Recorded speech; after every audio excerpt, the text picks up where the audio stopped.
এই যে বিরুলিয়া ইউনিয়নে আমি আছি কৃষিবাড়ি এলাকায়। কত চিল উপরে দেখেন, পাখিগুলা এত সুন্দরভাবে এখানে দল পাকাচ্ছে। একটু যদি দেখাই আকাশে, খুব সুন্দর কিন্তু পাখিগুলো দেখছেন, অনেক সুন্দর পাখি। এগুলো কিন্তু সব চিল।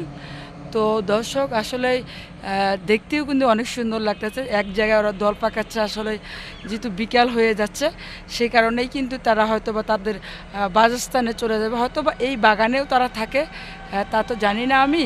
কিন্তু দেখেন অনেক সুন্দর, আপনাদেরকে একটু দেখানোর চেষ্টা করতেছি পাখিগুলো দেখছেন, অনেক সুন্দর কিন্তু অসাধারণ লাগতেছে না সিলগুলোকে। ওয়াও, এখানে তো আরও সুন্দর, একবারে সুন্দর। ওয়াও ওয়াও, জাস্ট ওয়াও, এত সুন্দর পাখি। ওয়াও, মানে চমৎকার একটা সৌন্দর্য আমি আপনাদের মাঝে উপহার দেব, আপনারা দেখবেন। খুব সুন্দর, খুবই সুন্দর কিন্তু। ধন্যবাদ সবাইকে বন্ধুরা, আল্লাহ হাফেজ, বাই বাই।